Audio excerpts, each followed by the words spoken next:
네, 안녕하세요. 윌리언 에어입니다. 제가 마이크를 사서 이제 처음으로 제 목소리가 들어간 방송을 시작하게 되었어요. 처음이라 좀 많이 어색하고 그런데 이왕 시작한 것이니까 앞으로 여러 가지 컨텐츠로 제가 사는 얘기, 그냥 제가 관심사 있는 것들 뭐 이런 거 영상으로 담고 또는 그냥 편하게 영상 많이 올리고 그냥 재밌는 얘기들 서로 나누고 뭐 그랬으면 좋겠어요. 그리고 뭐 이거 제가 전문적으로 하는 사람은 아니니까 너무 큰 기대는 안 하셨으면 좋겠고요. 그래도 처음이니까 뭐 자기소개 같은 거 한번 해야 되지 않을까 뭐 그렇게 생각하는데, 일단 40대 초반에 그 직장 다니는 사람이고요. 뭐 연구원이에요. 그리고 뭐 이것저것 관심 많아가지고 뭐 사람들은 이거 뭐 조금밖에 안 하면서 이것저것 한다, 깊게 하지 못한다 뭐 이렇게 얘기들 하는데, 그래도 그게 더 재밌는 것 같아요. 하나 막 엄청 그것만 하는 것보다 저 이것저것 하는 거 너무 좋아하고, 원래는 제가 블로그를 하는데 블로그가 오히려 레드오션이지만 블루오션 같다라는 생각이 있어서 시작했는데, 누구한테 꼭 보여주려고 쓰는 건 아니지만 그래도 제 생각을 좀 더 나누는데 효과적인 게 유튜브만한 게 없는 것 같더라고요. 그래서 유튜브를 하게 됐고, 뭐 주제도 없어요. 이거 뭐 제가 방구석에 처박혀 갖고 제가 하고 싶은 얘기 그냥 이것저것 그냥 얘기하는 거니까, 그냥 관심 있으신 분들은 들어주시면 좋을 것 같고, 아니면은 뭐냐 안 들어주시면 됩니다. 뭐 제가 돈을 벌려고 지금 하는 것도 아니고 진짜 재미로 하는 거예요. 얼굴을 공개하지 못하는 이유는 이렇게 얼굴이 잘생기지 못했고요. 그리고 얼굴이 나가서 좋을 건 없을 것 같아요. 제가 어떤 생각을 갖고 사는지 뭐 그런 거를 사람들하고 공유하고 싶은 게 일단 큽니다. 첫 번째 시간인데 그냥 연습 겸 이렇게 방송 켰고요. 제가 유튜브를 하면서 가장 비효율적인 게 따로 편집하고 뭐 이런 거라고 생각해요. 그래도 그 컨텐츠 면에서는 나름 준비를 해서 한번 방송할 때 그래도 유의미한 뭐 내용이 있게 그렇게 방송하려고 합니다. 사실 제가 지금 목소리가 정상은 아닌데 그래도 냉방병에 걸렸다가 나가지고 많이 좋아진 상태라서 다행히 그 때마침 마이크가 도착해가지고 방송을 하는 건데, 일단 첫 번째 시간이지만은 제가 블로그에 썼던 내용 중에서 하나, 산문 그리고 멋지게 사는 방법이라는 주제로 글을 쓴 게 있어요. 그 박정민이라는 배우가 있습니다. 그 사람이 쓴 그 산문집을 잠자기용으로 해갖고 오디오북으로 이제 듣는 게 있는데 생각보다 굉장히 재밌더라고요. 그래서 잠자야 될 시간에 오히려 뭐 조금 더 듣게 돼가지고 집중해서 들었는데, 뭐 쓸만한 인간이라는 그 산문집이 있습니다. 이 배우를 보신 분이 있으실 거예요. 아마 잠깐 배우를 보여드리면은, 지금 여기 보이신지 모르겠는데 제 블로그에 그 링크를 걸어놨어요. 그래서 쓸만한 인간이라는 박정민 산문집이 있습니다. 이거 꼭 기회 되시면은 읽어보시면 좋을 것 같아요. 이게 어떤 내용이냐면은 자기가 소소하게 자기의 삶에서 이런저런 과정들에 대해서 되게 재밌게 풀어낸 글인데, 이게 오디오북으로 들으니까 되게 편하더라고요. 재미도 있고 듣다가 잠이 들 수도 있는데 너무 좋아요. 그 잠자기용으로 딱이고, 이 감정이 좀 메마르다 싶을 때 읽어보시면은 이렇게 잔잔한 재미랑 여운을 줄 것 같습니다. 이 배우의 얼굴이 알고는 있었거든요. 근데 이 사람이라는 게 얼마나 매력적인 사람인지 몰랐었어요. 삶의 과정하고 그의 생각이 참 되게 유쾌하다 뭐 이런 생각 많이 했던 것 같아요. 이 배우의 오디오북 산문집을 들으면서 나도 산문을 써야 되겠다 라는 생각을 하게 돼서 새로운 제 블로그에 카테고리를 만들어서 가끔 글을 올리는데, 산문이 뭔가 싶었어요. 사실 뭐 글짓기 소설, 시 뭐 이런 건 많이 들어봤는데 산문이라는 게 뭘까 근데 별게 없더라고요. 이게 뭐 사전적 의미가 뭐 형식 규범에 얽매이지 않고 자유롭게 쓴 글 뭐 이렇게 표현이 되고 있더라고요. 이게 별거 없습니다. 우리가 뭐 흔히 쓰는 끄적이는 모든 글들이 산문인 것 같아요. 제가 그 블로그에 있는 내용을 중심으로 해가지고 진짜 하고 싶은 얘기, 오늘 유튜브를 켰는데 제가 사실은 그 인스타그램하고 페이스북 같은 SNS를 안 합니다. 안 한 이유를 제가 잠깐 그 적어놓은 거를 대화하듯이 그냥 말씀을 드려볼게요. 제가 원래 저도 뭐 일반적인 인간이고 어떻게 보면 관종에 가까운 인간이어서 뭐 사진 올리고 글 올리고 하면서 현실 세계 알던 사람들하고 또 모르는 사람들 서로 뭐 연락하고 안부 지내고 하면서 그랬던 시간이 있었던 것 같아요. 이게 뭐 예전으로 돌아가면 싸이월드가 있을 것 같고 30대 초반에 그랬던 것 같아요. 페이스북 같은 것도 하면서. 근데 이게 SNS라는 게 언젠가부터 이게 직관적인 사진 같은 거 위주로 해서 자기 걸로 뭔가 드러내는 거, 나 뭐 이런 거 갖고 있어 이렇게 자랑하는 뭐 이런 것들로 바뀌어가고 있었던 것 같고, 저도 모르게 그런 게 좀 회의감이 있었던 것 같아요. 서로 팔로우하고 팔로워 되고 그러면서 뭐 좋아요 같은 거 남겨주고, 이거 좀 많이 귀찮기도 했고, 그래서 이게 안 꼬우면 찐빵 아닌가라는 느낌이 별로 재미가 없더라고요. 근데 그때 예전에 언젠지 모르겠는데 그 체스터 유나이티드의 그 퍼거슨 경이 SNS는 인생의 낭비다 뭐 이런 굉장히 꼰대스러운 말을 한 적이 있어요. 그때 이게 맞다 싶어가지고 SNS를 그때 끄는 이유기도 합니다. 사실 그때 박지성 선수 보면서 되게 퍼거슨 경 좀 좋아했었는데, 여기 좀 이 사람 말은 들어볼 법한데 라는 생각이 좀 있어가지고 그래 참 이거 하지 말자 이렇게 했었던 것 같아요. 근데 이게 제가 한 뭐 10년 동안 했던 일 중에 잘한 일을 꼽자면 뭐 그런 것 중에 하나가 맞는 것 같아요. SNS 안 한 게 괜히 쓸데없는 시간 낭비 안 하고 이것저것 보면서 내 삶은 왜 이렇지 뭐 이런 생각 안 하게 됐으니까. 근데 그런 건 있어요. 그러니까 이게 제가 안 하는 거지 그렇다고 이걸 안 보는 건 아니거든요. 왜냐면 어쩔 수 없어요. 요새 뭐 광고도 이런 걸로 많이 하고 재밌는 것도 많이 하고, 그래서 딴 사람들이 어떻게 사는지 저도 뭐 구경은 해야 되니까 가끔 보는데, 뭐 그게 제가 안 하니까 그렇게 집착은 안 하게 되더라고요. 그래서 그냥 친구들 어떻게 사는지 그렇게 확인하는 정도만 딱 그렇게 보고 있어요. 페이스북, 인스타그램 뭐 이런 거 블로그 많이 있는데, 그중에 저는 인스타그램에 가장 부정적인 좀 사진 기반이잖아요. 사실 그래서 젊은 사람들이 직관적으로 이 인스타그램 보는 거 되게 좋아할 건 맞는 것 같아요. 저도 좋아했었으니까. 근데 이게 누군가의 굉장히 좋은 최고의 순간만을 담아놓은 거잖아요. 자랑하고 싶은 거. 그래갖고 이게 백화점 약간 쇼윈도 같은 게 아닌가 뭐 그런 생각을 좀 많이 했었어요. 그리고 이런 거를 구성하는 글이 별로 없으니까 이 생각의 깊이나 철학적인 사고나 뭐 이게 뭐 경제력 수준이나 이런 뭐 제약 조건이 거의 없어요. 이게 누구나 할 수 있고, 그냥 좋은 거, 멋진 거, 맛있는 거 이런 것만 찍어서 올리면 누구나 할 수 있어요. 제가 예를 하나 들어볼게요. 아무개 씨가 있어요. 근데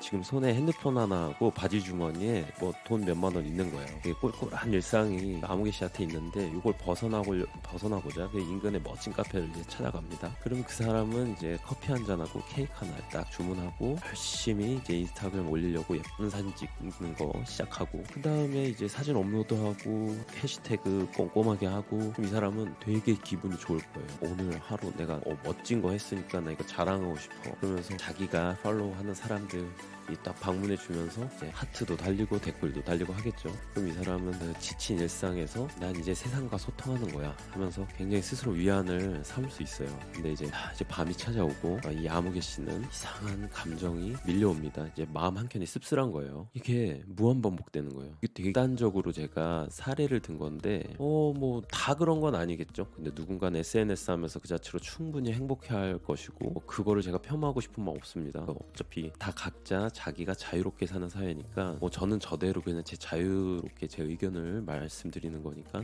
너희 꼰대처럼 이런 얘기한다 뭐 이렇게 생각 안 해주셨으면 좋겠어요. 근데 진짜 한번 냉정하게 한번 바라보세요. 지금 대부분이 이 SNS 같은 게 눈하고 귀가 즐거운 소비성이지 가치 저장성이 절대 아닙니다. 근데 우리의 삶이요 되게 저는 가치가 있다고 생각해요. 근데 그 가치의 근본에는 어떤 사람이 생각도 있어야 되고 철학도 있어야 된다고 생각하거든요. 근데 이 SNS에서 특히 요새 인스타그램 같은 거 하는 거 보면은 생각하고 철학이 없어요. 이거 되게 그냥 소비성으로 나 드러내려고 하는 거. 솔직히 그런 게 좀 더 큰 것 같아요. 그러니까 다 그렇다는 건 아닌데 제가 보는 관점에서는 그렇다는 거예요. 그래서 결론은 저한테는 이 어떤 한 사람이 행위를 해야 할 때는 가치 저장이 되는지를 항상 고민하고 추구해야 된다라는 생각이 있어요. 다른 예를 하나 들어볼게요. 다른 아무개 씨가 있는데 똑같이 멋진 카페를 찾아가서 커피 한 잔하고 케이크 하나를 또 주문합니다. 근데 그도 열심히 사진 찍고 있어요. 뭐 제3자가 봤을 때는 뭐 그 사람도 다른 사람처럼 맛있는 커피랑 케이크 먹으면서 한가로운 시간 보내고 있는 사람인데, 근데 그 사람의 눈에는 많은 게 보이기 시작하는 거예요. 일단 가게를 들어설 때부터 입구에 그 카페 인테리어 같은 거 둘러보면서 이 주인이 어떤 걸 인테리어 컨셉을 의도했구나 이런 거가 눈에 들어오기 시작하고, 그걸 뭐 이해하려고 잘 모르지만 노력해보고, 또 주인이 이 얘기하는 우리 카페는 이런 곳이야 라고 하는 그 인테리어가 주는 주인만의 개성하고 철학 뭐 이런 거를 가늠해 볼 수가 있는 거죠. 그리고 또 이제 메뉴를 주문하면서 이 메뉴 구성이 어떻게 돼 있고, 카페는 가격대 그리고 직원들의 복장이나 뭐 능숙함 태도 같은 게 어떤지 보면서 이 가게 수준을 이제 체크해볼. 그리고 자리에 딱 앉아갖고 소파 테이블 딱 보면서 이 디자인이나 소재가 이게 소파가 너무 좋다. 이건 좀 별론데 뭐 이런 생각을 보면서 이거 마음에 들면 이거 어디 브랜드인가. 그래서 구입처가 어딘지 뭐 이런 것도 찾기 시작하고요. 주위를 이렇게 딱 둘러보니까 곳곳에 배치되어 있는 화분 같은 거 보면서 이거 어떤 식물인가 이런 관심도 가져보고. 커피랑 케이크 딱 나왔습니다. 그릇에 이렇게 밑면을 딱 보면은 브랜드가 있잖아요. 그래서 이게 어떤 회사의 그릇을 쓰는지, 이런 가격대 디자인은 어떤지 이런 것도 살펴보게 되는 그런 시간도 그 사람은 갖는 거예요. 그리고 커피 한 모금을 딱 먹으면서 이 커피가 어디 원산지, 커피 원두를 쓰는지 직원한테 물어볼 수도 있죠. 물론 뭐 직원이 모를 수도 있습니다만 그런 원산지도 알아보고 커피를 실제로 먹으면서 산미가 어떻고 바디감이 라는 그런 생각을 머리에 계속 담아두려고 노력합니다. 이 사람이 주위를 이제 둘러봐요. 많은 사람들이 막 저마다 이야기 재밌게 하고 있는 막 이런 모습을 지켜보면서 이 카페에 오는 사람들의 연령대가 어떻고 옷차림이 어떻고 이 사람들은 지금 어떤 표정을 짓고 있고 하는 이 사람을 구경하는 시간도 굉장히 재밌었거든요. 이런 시간도 잠깐 갖게 됩니다. 이 아무개 씨는 이제 집에 돌아왔어요. 저녁이 됐어요. 아까 그 아무개 씨랑 달리 오늘 이 아무개 씨는 본인이 보고 느낀 것을 정리합니다. 필요하다면 아까 찍어둔 사진 같은 거 활용하면서 생각을 거기에 더 이렇게 넣기 시작해요. 자기가 오늘 느꼈던 게 있잖아요. 그게 구구절절해도 상관없어요. 좋았던 것도 있고 별로였던 것도 있고 나 이거 되게 참고할 만한 거다, 이거 사고 싶다 이런 것도 있고, 그 생각을 자기만의 방식으로 나열해 줍니다. 근데 이게 누군가 봐주면 좋은데 뭐 안 봐줘도 딱히 상관없어요. 보여주고 싶은 게 아니라 간직하고 싶은 글이기 때문에. 자, 우리도 이 두 번째 아무개 씨가 되어 보는 게 어떨까, 저는 그런 생각을 갖고 삽니다. 사람이요, 오감을 열어두고 그 세상이 주는 모든 감각을 그 내 오감으로 느껴서 뇌 속으로 계속 전달해 보려고도 하는 노력이 굉장히 좋거든요. 그렇게 되면요, 우리는 그 감각하고 사고가 서로 융합하면서 이게 생각이, 느낌이 꼬리에 꼬리를 계속 물게 되고, 이런 영감이 지속적으로 발생하면 그 자신이 이제 안 보이는 게 계속 더 보이게 시작하고요. 창의적인 사고 같은 것도 계속 끊임없이 나오게 됩니다. 이건 확신하고요. 이거 에우다이모니아라는 개념이 있어요. 이건 나중에 따로 시간 내서 제가 그 주제로 다시 얘기하고, 이거 되게 재밌거든요. 뭐 어쨌든 이런 생각이 일단 계속 하루가 지나고 이틀이 지나고 이제 막 멋진 생각이 계속 있고, 언젠가 또 그런 생각도 떠나가고 또 새로운 생각도 들어가고, 뭐 희미하거나 이제 남아있지도 않는 생각들이 될 수도 있어요. 그래도 우리는 이런 오감을 열어두고 내가 오늘 느꼈던 거를 누구한테 뭐 보여주고 말고를 떠나서 글로 계속 남겨보고, 또는 뭐 유튜브나 기타 매체나 이런 걸로 자기 감정이나 자기가 느꼈던 거를 기록 남기고 그 사람들한테 나는 이런 생각을 하고 살아라고 하는 그런 것들을 공유하는 거, 이거 되게 괜찮은 삶인 것 같습니다. 이게 글이 제일 좋은 거는 같아요. 아까 서두에 말씀드렸던 그 박정민의 산문집이라는 게 되게 저한테 주는 영감이 컸거든요. 그래서 블로그도 산문이라는 별도 타이틀을 만들어서 글을 쓰게 됐고, 제가 그 글을 썼던 거를 가지고 오늘 이 주제로 다시 한번 얘기를 해봤던 것 같아요. 누군가하고 이제 생각이 달라도 좋습니다. 그리고 괴팍해도 좋고요, 독특하고 유별나도 아무 상관없어요. 본인이 가지고 있는 오감을 열어두고 세상을 느끼고 그 생각을 하나씩 정리해 보는 게 어떨까 싶습니다.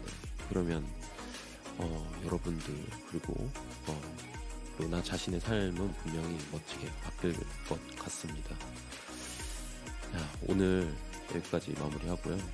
첫 시간이었지만 들어주셔서 감사하고, 앞으로도 재미있는 얘기나 뭐 재미있는 컨텐츠로 찾아뵙도록 하겠습니다. 컨텐츠는 제가 주제를 딱히 잡지 않고 제가 하고 싶은 얘기를 할 거라, 글쎄요, 저도 어떤 주제로 또 하게 될지 모르겠는데 머릿속에는 하고 싶은 게 진짜 너무 많거든요. 근데 최소한의 제 노력만 드리려고 해요. 저는 다시 한번 말씀드리지만 전문 유튜버도 아니고 그냥 제 목소리로 제 흔적을 남기려고 하고, 혹시나 제 이런 생각이 다른 사람들에게 조금이라도 긍정적인 영향을 줄 수 있다면 그걸로 굉장히 만족합니다. 아무튼 들어주셔서 감사합니다. 다음번에 또 뵐게요.